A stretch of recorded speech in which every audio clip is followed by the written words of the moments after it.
ರಾಜ್ಯದಲ್ಲಿ ಸುಮಾರು 17.1% SCಗಳಿದ್ದಾರೆ. ಅಂದರೆ ಸುಮಾರು 1,25,00,000 ಜನ. ಅದರಲ್ಲಿ 101 ಜಾತಿಗಳಿದ್ದಾವೆ. ಹಾಗೆ ST ಸುಮಾರು 7% ಅಂದರೆ 50 ಲಕ್ಷ ಜನ ಇದ್ದಾರೆ, 51 ಜಾತಿಗಳು. ಹಾಗೆ OBCಗಳು 32%, 2,25,00,000. ಒಟ್ಟು 4 SC ST OBC ಸೇರಿದ್ರೆ 4 ಕೋಟಿ ಜನ ಇದ್ದಾರೆ. ಅದರ ಜೊತೆಗೆ ಅಲ್ಪಸಂಖ್ಯಾತರು ಸಹ ಈ ವರ್ಗಕ್ಕೆ ಬರ್ತಕ್ಕಂಥವ್ರು. ಸಂವಿಧಾನದಲ್ಲಿ ಮೀಸಲಾತಿಯನ್ನ SCಗಳಿಗೆ STಗಳಿಗೆ ಜನಸಂಖ್ಯೆಗೆ ಅನುಗುಣವಾಗಿ ಮೀಸಲಾತಿಯನ್ನ ನೀಡಬೇಕು ಅಂತೇಳಿ ಸಂವಿಧಾನದಲ್ಲಿ ಸ್ಪಷ್ಟವಾಗಿ ಡಾಕ್ಟರ್ BR ಅಂಬೇಡ್ಕರ್ ಅವರು ಹೇಳಿದ್ದಾರೆ. ಸೊ ಆ ಹಿನ್ನೆಲೆಯಲ್ಲಿ ಪಾರ್ಲಿಮೆಂಟ್ಗೆ ಜನಸಂಖ್ಯೆಗೆ ಅನುಗುಣವಾಗಿ ಮೀಸಲಾತಿ ಕೊಟ್ಟಿದೆ, ಅಸೆಂಬ್ಲಿ ಕೊಟ್ಟಿದೆ. ಸಂವಿಧಾನದ ಆರ್ಟಿಕಲ್ 243 ಪ್ರಕಾರ ಸ್ಥಳೀಯ ಸಂಸ್ಥೆಗಳಲ್ಲೂ ಕೊಟ್ಟಿದ್ದಾರೆ. ರಾಜ್ಯದಲ್ಲಿ SCP TSP ನಲ್ಲೂ ಸಹ ಜನಸಂಖ್ಯೆಗೆ ಅನುಗುಣವಾಗಿ ಹಣವನ್ನು ನೀಡಬೇಕು ಅಂತೇಳಿ ಕಾನೂನು ಮಾಡಿ ಅದರಲ್ಲಿ ಕೊಡ್ತಾ ಇದ್ದಾರೆ. ಸೊ ಆದರೆ ಶಿಕ್ಷಣ ಮತ್ತು ಉದ್ಯೋಗದಲ್ಲಿ ಮೀಸಲಾತಿ ಜನಸಂಖ್ಯೆಗೆ ಅನುಗುಣವಾಗಿ ಇಲ್ಲ ಅಂತೇಳಿ ನಾವು ಹೋರಾಟ ಮಾಡಿದಂಥ ಹಿನ್ನೆಲೆಯಲ್ಲಿ ಹೈಕೋರ್ಟಿನಲ್ಲಿ ಒಂದು ರಿಟ್ಟನ್ನು ಹಾಕಿರ್ತಕ್ಕಂಥ, ರಿಟ್ಟಿನಲ್ಲಿ ಡೈರೆಕ್ಷನ್ ಕೊಟ್ಟಿರ್ತಕ್ಕಂಥ ಹಿನ್ನೆಲೆಯಲ್ಲಿ ರಾಜ್ಯ ಸರ್ಕಾರ 2022ರಲ್ಲಿ ಸೊ ನೋಡಿ, ಹೈಕೋರ್ಟ್ನಲ್ಲಿ ರಿಟ್ ಸಂಖ್ಯೆ 16,852/2015ರಲ್ಲಿ ಹೈಕೋರ್ಟಿನವರು SC ಮತ್ತು ST ಮೀಸಲಾತಿಯನ್ನು ಹೆಚ್ಚಿಸಲು ದಾಖಲಿಸಿದ ಮನವಿಯನ್ನು ಪರಿಗಣಿಸುವಂತೆ ರಾಜ್ಯ ಸರ್ಕಾರಕ್ಕೆ ಡೈರೆಕ್ಷನ್ ಅನ್ನು ಕೊಡಲಾಗಿತ್ತು. ಒಂದು ಕಡೆ ನಮ್ಮೆಲ್ಲರ ಹೋರಾಟ ಸದನದ ಒಳಗಡೆ ಮತ್ತು ಸದನದ ಹೊರಗಡೆ, ಮತ್ತೆ ಅದರ ಜೊತೆಗೆ ಹೈಕೋರ್ಟಿನ ನಿರ್ದೇಶನ. ಈ ನೆಲೆಯಲ್ಲಿ ನಾಗಮೋಹನ್ ದಾಸ್ ಅವರ ಕಮಿಷನ್ ಅನ್ನ ಅಪಾಯಿಂಟ್ ಮಾಡಿ ಅವರು ಸ್ಪಷ್ಟವಾಗಿ ಅವರ ಕಮಿಷನ್ ರಿಪೋರ್ಟ್ ಅಲ್ಲಿ ಹೇಳಿದ್ದಾರೆ, SC STಗಳಿಗೆ ಅಡಿಕ್ವೇಟ್ ರೆಪ್ರೆಸೆಂಟೇಷನ್ ಶಿಕ್ಷಣದಲ್ಲಿ ಮತ್ತು ಉದ್ಯೋಗದಲ್ಲಿ ಸಿಕ್ಕಿಲ್ಲ. ಹಾಗಾಗಿ ಮೀಸಲಾತಿಯನ್ನು 15ರ ಬದಲು 17, 3ರ ಬದಲು STಗೆ 7% ಮಾಡಬೇಕು ಅನ್ನುವಂಥ ರೆಕಮೆಂಡೇಶನ್. ಅದರ ಮೇಲೆ BJP ಸರ್ಕಾರ ಅಧಿಕಾರಕ್ಕೆ ಬಂದಾಗ ಸುಭಾಷ್ ಆಡಿ ಅವರ ಇನ್ನೊಂದು ಸಮಿತಿಯನ್ನ ಕಮಿಷನ್ ಅನ್ನು ಮಾಡಿ ಜಸ್ಟಿಸ್ ಸುಭಾಷ್ ಆಡಿ ಅವರು ಅದನ್ನೇ ರಿಪೋರ್ಟ್ ಅನ್ನ ಕೊಟ್ಟಿದ್ದಾರೆ. ಈ ಹಿನ್ನೆಲೆಯಲ್ಲಿ 2020ರಲ್ಲಿ ಮಾಡಿದಂಥ ಕಾನೂನನ್ನ ಬಸವರಾಜ ಬೊಮ್ಮಾಯಿ ಅವರ ಸರ್ಕಾರ, ಬಸವರಾಜ ಬೊಮ್ಮಾಯಿ, ಶ್ರೀರಾಮುಲು, ಪೂಜಾರಿ ಈಗ ಅವರ ಚಿಕ್ಕಮಗಳೂರಿನ MP ಇದ್ದಾರೆ. ಸೊ ಹಾಗೆ ಎಲ್ಲ ಭಾರತ ಅಶೋಕ್ ಇವರೆಲ್ಲರೂ ಸಹ ಇದ್ದಂಥ ಸರ್ಕಾರದಲ್ಲಿ ಕಾನೂನು ಮಾಡಿದಂಥದ್ದು. ಆ ಕಾನೂನನ್ನ 9th ಶೆಡ್ಯೂಲ್ಗೆ ಸೇರಿಸಬೇಕು ಅಂತೇಳಿ ಅವತ್ತಿನಿಂದ ಇವತ್ತಿನವರೆಗೂ ಹೋರಾಟ ಮಾಡ್ತಾ ಇದ್ದೇವೆ. ಆದರೆ ಅದನ್ನ ಇವತ್ತಿಗೂ ಕೇಂದ್ರ ಸರ್ಕಾರ ರಿಜೆಕ್ಟು ಮಾಡಿಲ್ಲ, ಪೆಂಡಿಂಗ್ ಇಟ್ಕೊಂಡಿದ್ದಾರೆ. ಇದೇನೇನ್ರಿ ಗವರ್ನೆನ್ಸ್ ಮಿಸ್ಟರ್ ಮೋದಿ? ಸಂವಿಧಾನದ ಆಶಯಗಳ ರೀತಿಯ ನಮಗೆ ಮೀಸಲಾತಿ ಹೆಚ್ಚು ಮಾಡಬೇಕು ಅನ್ನೋದು ನಿಮ್ಮ ಸರ್ಕಾರ, BJP ಸರ್ಕಾರ ಮಾಡಿರುವಂತ ಕಾನೂನನ್ನ 9th ಶೆಡ್ಯೂಲ್ಗೆ ಸೇರಿಸದೆ ಹಾಗೆ ಇಟ್ಟುಕೊಂಡು ನಮಗೆ ಅನ್ನ ಕೊಟ್ಟಿರೋವಂಥದ್ದು. ತಟ್ಟೆಯಲ್ಲಿ ಅನ್ನ ಇಟ್ಟಿದ್ದೀರಿ. 2022, 23, 24, 25ರಲ್ಲಿ ನಮ್ಮ ಮಕ್ಕಳು MBBSಗೆ 7% ನಂಗೆ ಸೇರಿದ್ದಾರೆ, SC ಮಕ್ಕಳು 17% ನಂಗೆ ಸೇರಿದ್ದಾರೆ, ಇಂಜಿನಿಯರಿಂಗ್ ಸೇರಿದ್ದಾರೆ, ಲಾಗ್ ಸೇರಿದ್ದಾರೆ, ಅನೇಕ ಉದ್ಯೋಗಗಳಿಗೂ ಸೇರಿದ್ದಾರೆ. ಈಗ ಅದನ್ನ ಹೈಕೋರ್ಟ್ನಲ್ಲಿ ಸ್ಟೇ ಮಾಡಿರ್ಬೇಕಾದ್ರೆ ಇದರ ವಿರುದ್ಧ ಆಡಳಿತ ಪಕ್ಷ ಮತ್ತು ರೂಲಿಂಗ್ ಅಪೋಸಿಷನ್ ಬಾಯಿ ಬಿಡದೆ ಆಸ್ ಇಫ್ ನಮ್ಗೆ ಏನೂ ಆಗಿಲ್ಲ ಅನ್ನುವಂಥ ರೀತಿಯಲ್ಲಿ ಏನು ನಡ್ಕೊಳ್ತಾ ಇದ್ರಿ, ಇದು ಅಕ್ಷಮ್ಯ ಅಪರಾಧ. ನಾನು ಸ್ಪಷ್ಟವಾಗಿ ಹೇಳಲಿಕ್ಕೆ ಬಯಸ್ತೇನೆ.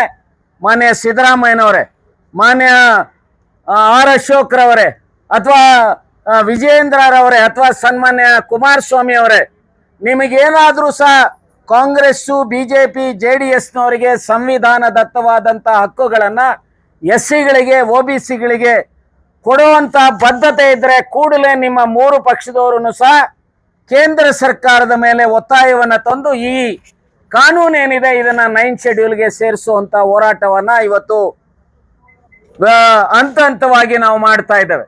ಸೊ ಇದರ ಜೊತೆಗೆ ರಾಜ್ಯ ಸರ್ಕಾರನು ಸಹ ಏನು ಮಾಡಬೇಕು ಅನ್ನುವಂಥದ್ದು ಈಗಾಗಲೇ ನಮ್ಮ ಸರ್ವ ವಿಚಾರವಂತರ ಸಭೆಯಲ್ಲಿ ತೀರ್ಮಾನ ಮಾಡಿರ್ತಕ್ಕಂಥದ್ದನ್ನ ನಿಮಗೆ ಈಗಾಗಲೇ ಕೊಟ್ಟಿದ್ದೇವೆ. ಸೊ ಆ ಮೆಮೊರಾಂಡಮ್ ಅಲ್ಲೂ ಸಹ ಮುಖ್ಯಮಂತ್ರಿಗಳಿಗೆ ಬರೆದಿರ್ತಕ್ಕಂಥದ್ರಲ್ಲೂ ಸಹ ಅದನ್ನು ಹೇಳಲಾಗಿದೆ. ಮೊದಲನೇದು, ಸನ್ಮಾನ್ಯ ಮುಖ್ಯಮಂತ್ರಿಗಳು ಕೂಡಲೇ ಈ ವಿಚಾರವಾಗಿ ಸರ್ವ ಪಕ್ಷಗಳ ಸಭೆಯನ್ನ ಕರೆಯಬೇಕು. This is our first demand. ಎರಡನೇದು, ಸರ್ವ ಪಕ್ಷಗಳ ನಿಯೋಗವನ್ನ ಪ್ರಧಾನಮಂತ್ರಿಗಳ ಬಳಿಗೆ ಕೊಂಡೊಯ್ಯಬೇಕು. ಮೂರನೇದು, ಉಚ್ಚ ನ್ಯಾಯಾಲಯದಲ್ಲಿ ತಡೆಯಾಜ್ಞೆಯನ್ನ ಹಾಕಿ ತಡೆಯಾಜ್ಞೆಯನ್ನ ತೆರವುಗೊಳಿಸ್ತಕ್ಕಂಥದ್ದು. ನಾಲ್ಕನೇದು, ಒಳ್ಳೆಯ ಲಾಯರನ್ನ ತೆರವು ಆಗ್ಲಿಲ್ಲ ಅಂತ ಹೇಳಿದ್ರೆ ಒಳ್ಳೆಯ ಲಾಯರನ್ನ ಇಟ್ಟು ಸುಪ್ರೀಂ ಕೋರ್ಟ್ ಅಲ್ಲಿ SLP ಹಾಕತಕ್ಕಂಥದ್ದು. ಇದರ ಜೊತೆಗೆ ಈ ವಿಚಾರವಾಗಿ SC ST OBC ಇನ್ನಿತರ ವಿಚಾರವಂತರ ಜನಪ್ರತಿನಿಧಿಗಳ ಸಭೆಯನ್ನ ರಾಜ್ಯದ ಮುಖ್ಯಮಂತ್ರಿಗಳು ಕರಿಬೇಕು ಅನ್ನುವಂತ ಒತ್ತಾಯವನ್ನ, ಮತ್ತು ಹಾಗೆ ಯಾರು ರಾಜ್ಯದಲ್ಲಿ ಸುಳ್ಳು ಸರ್ಟಿಫಿಕೇಟ್ಸ್ ಅನ್ನ ಸುಮಾರು ಒಂದು ಕಡೆ 2.5 ಲಕ್ಷಕ್ಕೂ ಹೆಚ್ಚು ಸುಳ್ಳು ಸರ್ಟಿಫಿಕೇಟ್ಸ್ ಅನ್ನ ತೆಗೆದುಕೊಳ್ತಾ ಇದ್ದಾರೆ. SC ನಲ್ಲೂ ತೆಗೆದುಕೊಳ್ತಾ ಇದ್ದಾರೆ, ST ನಲ್ಲೂ ತೆಗೆದುಕೊಳ್ತಾ ಇದ್ದಾರೆ. ನನಗೆ ಕುಂದಾಪುರದಿಂದ ಫೋನ್ ಮಾಡಿದ್ರು, ಸರ್ ಇಲ್ಲಿ ಒಂದು 500 ಸುಳ್ಳು ಸರ್ಟಿಫಿಕೇಟ್ಸ್ ತೆಗೆದುಕೊಂಡಿದ್ದಾರೆ ಅಂತ. ಹೈದರಾಬಾದ್, ಬಾಂಬೆ, ಕರ್ನಾಟಕದಲ್ಲೂ ಸುಳ್ಳು ಸರ್ಟಿಫಿಕೇಟ್ಸ್ ಅನ್ನ ತೆಗೆದುಕೊಳ್ತಾ ಇದ್ದಾರೆ. ಈ ಸುಳ್ಳು ಸರ್ಟಿಫಿಕೇಟ್ಸ್ ಕೊಡಬಾರದು ಅಂತ ಹೇಳಿ ರಾಜ್ಯ ಸರ್ಕಾರ ಸುತ್ತೋಲೆಗಳನ್ನ ಹೊರಡಿಸಿದ್ರು ಸಹ, ಮತ್ತೆ ಹೈಕೋರ್ಟ್ನವರು ಸಂಬಂಧಪಟ್ಟಂತ ಜಿಲ್ಲಾಧಿಕಾರಿಗಳು ಕ್ರಮ ಜರುಗಿಸಬೇಕು ಅಂತ ಡೈರೆಕ್ಷನ್ ಕೊಟ್ಟಿದ್ರು ಸಹ ಯಾವುದೇ ವಿಧವಾದಂತ ಇಲ್ಲಿಯವರೆಗೂ ಕ್ರಮ ತೆಗೆದುಕೊಂಡಿಲ್ಲ. ಹಾಗಾಗಿ ನಾವು ಒತ್ತಾಯಪೂರ್ವಕವಾಗಿ ಒತ್ತಾಯ ಮಾಡ್ತೇವೆ, ರಾಜ್ಯದಲ್ಲಿ ಅರ್ಹರಲ್ಲದೆ ಇರುವಂತವರು ಸುಳ್ಳು ಸರ್ಟಿಫಿಕೇಟ್ ಅನ್ನ SC ಮತ್ತು ST ತೆಗೆದುಕೊಂಡು ಉದ್ಯೋಗ ಮತ್ತು ಶಿಕ್ಷಣದಲ್ಲಿ ಸೌಲಭ್ಯಗಳನ್ನು ಪಡಿತಾ ಇರುವಂತವ್ರ ಮೇಲೆ ಕ್ರಮ ಜರುಗಿಸಬೇಕು. ಆ ರೀತಿಯ ಸುಳ್ಳು ಸರ್ಟಿಫಿಕೇಟ್ ಅನ್ನ ಕೊಡ್ತಕ್ಕಂಥ ಅಧಿಕಾರಿಗಳ ಮೇಲೆ ಕ್ರಮ ಜರುಗಿಸಬೇಕು ಅನ್ನುವಂಥದ್ರ ಜೊತೆಗೆ ಯಾರು ಇವತ್ತು ರಾಜ್ಯ ಮತ್ತು ಕೇಂದ್ರ ಸರ್ಕಾರದ MP ಗಳಿರ್ಬೋದು, ಕೇಂದ್ರದ ಮಂತ್ರಿಗಳ, ರಾಜ್ಯಸಭಾ ಲೋಕಸಭಾ ಸದಸ್ಯರಿರ್ಬೋದು, ವಿಧಾನ ಪರಿಷತ್ತು ವಿಧಾನಸಭೆಯ ಎಲ್ಲ ಪಕ್ಷಗಳ ಯಾರು ಶಾಸಕರು, ಸಂಸತ್ ಸದಸ್ಯರು, ಮಂತ್ರಿಗಳಿದ್ದಾರೆ, ದಯಮಾಡಿ ಈ ವಿಚಾರವಾಗಿ ಮೌನಿ ಬಾಬಗಳಾಗಬೇಡಿ. ಈ ವಿಚಾರವಾಗಿ ಮೌನಿ ಬಾಬಗಳಾಗಬೇಡಿ. ದಯಮಾಡಿ ನಿಮಗೆ ವೋಟ್ ಹಾಕಿದ್ದಾರೆ, ಮುಂಬರುವ ದಿನಗಳಲ್ಲೂ ಸಹ ಈ ವರ್ಗದ ಜನರ ಸಹಕಾರ ಬೇಕು ಅನ್ನೋ ಆಗಿದ್ರೆ ದಯಮಾಡಿ ನೀವು ಬಾಯಿ ಬಿಟ್ಟು ಸರ್ಕಾರಗಳ ಮೇಲೆ ಒತ್ತಡ ತರಬೇಕು. ಈಗ ಬೇರೆ ವರ್ಗದವರಿಗೆ, ನಾನೇ ಪಾರ್ಲಿಮೆಂಟ್ ಅಲ್ಲಿ ಇರಬೇಕಾದ್ರೆ 10% ರಿಸರ್ವೇಶನ್ಗೆ ಮಧ್ಯಾಹ್ನ ತರ್ತಾರೆ ಮೋದಿ. ವಿತಿನ್ 24 hours ಅಲ್ಲಿ ಕಾನೂನು ಪಾಸ್ ಆಗುತ್ತೆ. ನಾನೇ ಮಾತಾಡಿದ್ದೇನೆ ಕಾಂಗ್ರೆಸ್ಸಿನ ಪರವಾಗಿ ಆ 10% ಬಗ್ಗೆ, ಎಕನಾಮಿಕಲಿ ವೀಕರ್ ಸೆಕ್ಷನ್ ಬಗ್ಗೆ. ನಾನು ಇಷ್ಟೇ ಹೇಳ್ತೇನೆ, ಮೋದಿ ಅವರೇ ತಾಳ್ಮೆಯನ್ನ ಪರೀಕ್ಷೆ ಮಾಡಕ್ ಹೋಗ್ಬಿಡಿ. ಚುನಾವಣೆಗಳು ಬೇರೆ ಬೇರೆ ಕಾರಣದಿಂದ ನೀವು ಗೆಲ್ಲಬಹುದು ಅಥವಾ ಗೆದ್ದು ಅಧಿಕಾರದಲ್ಲಿ ಇರ್ಬೋದು, ಆದ್ರೆ ಆತ್ಮವಂಚನೆ ಮಾಡಿಕೊಳ್ಳಿಕ್ಕೆ ಹೋಗಬೇಡಿ. ಯಾವ ವರ್ಗದ ಜನರ ಓಟನ್ನ ತೆಗೆದುಕೊಂಡಿದ್ದೀರಿ ಅವರಿಗೆ ಅನ್ನ ಕೊಡ್ತಕ್ಕಂಥದ್ದು, ಅವರ ಮೀಸಲಾತಿಯನ್ನ ಕೊಡ್ತಕ್ಕಂಥದ್ದು ಕೇಂದ್ರ ಸರ್ಕಾರದ ಜವಾಬ್ದಾರಿ. ಇದರಲ್ಲಿ ನುಣುಚಿಕೊಳ್ಳಿಕ್ಕೆ ಹೋಗೋದು ಬೇಡ. RSSನವರು ನಾವೆಲ್ಲ ಒಂದು, ಹಿಂದೂಗಳೆಲ್ಲ ಒಂದು, ಎಲ್ಲಿ ಸ್ವಾಮಿ ಒಂದು. ಸಮಾಜದ ಮುಖ್ಯವಾಹಿನಿಗೆ ಬರಬೇಕಾದ್ರೆ SCಗಳಿಗೆ STಗಳಿಗೆ ಶಿಕ್ಷಣದಲ್ಲಿ ಮತ್ತು ಉದ್ಯೋಗದಲ್ಲಿ ಮೀಸಲಾತಿ ಕೊಡಬೇಕು ಅಂತೇಳಿ ಅಂಬೇಡ್ಕರ್ ಅವರು ಸ್ಪಷ್ಟವಾಗಿ ಹೇಳಿದ್ದಾರೆ. ಆ ಕೆಲಸವನ್ನ ಮಾಡುವಂಥದಕ್ಕೆ ನೀವೇನಾದ್ರೂ ಸಂವಿಧಾನಕ್ಕೆ ಗೌರವ ಕೊಡೋ ಆಗಿದ್ರೆ ನಮ್ಮ ರಾಜ್ಯದವರೇ ದತ್ತಾತ್ರೇಯ ಹೊಸಬಾಳೆ RSSನ ನಂಬರ್ 2 ಅವರನ್ನ ವಿನಂತಿ ಮಾಡ್ತೇನೆ, ಆಗ್ರಹ ಮಾಡ್ತೇನೆ, ಕೂಡಲೇ ಈ ರಾಜ್ಯ ಸರ್ಕಾರ, ಏನು ನಮ್ಮ ಸರ್ಕಾರ ಅಲ್ಲ, ನಾನು ಕಾಂಗ್ರೆಸ್ಸಿನ ಒಬ್ಬ ಪದಾಧಿಕಾರಿಯಾಗಿದ್ರು ಸಹ ಹೇಳಲಿಕ್ಕೆ ಬಯಸ್ತೇನೆ, ಇದು BJPನವರು ರೂಪಿಸಿರ್ತಕ್ಕಂಥ ಏನು 56% ಮೀಸಲಾತಿಯನ್ನ 9th ಶೆಡ್ಯೂಲ್ಗೆ ಸೇರಿಸ್ಲಿಕ್ಕೆ ಏನ್ರಿ ನಿಮ್ಗೆ ತೊಂದರೆ? ತಮಿಳ್ನಾಡಿನ 69ಕ್ಕೆ ಸೇರಿಸ್ತೀರಿ. ಹಾಗಾಗಿ ನಾನು ಇಷ್ಟೇ ಹೇಳ್ತೇನೆ, ಇದೊಂದು ಜನರ ಭಾವನೆಗಳ ಜೊತೆಗೆ ಚೆಲ್ಲಾಟ ಆಡಬಾರದು ಪ್ರೈಮ್ ಮಿನಿಸ್ಟರ್ ಅನ್ನೋದನ್ನ ಹೇಳ್ತಾ, ಈಗ ಮೊನ್ನೆ ಮುಖ್ಯಮಂತ್ರಿಗಳು 1 ಗಂಟೆಗೆ ಅವರು ಅಪಾಯಿಂಟ್ಮೆಂಟ್ ಅನ್ನ ಕೊಟ್ಟಿದ್ದಾರೆ. ನಾವು ಈ ಸಭೆಯನ್ನ ಮಾಡಿ ಅವರ ಹತ್ರ ಹೋಗ್ತೇವೆ.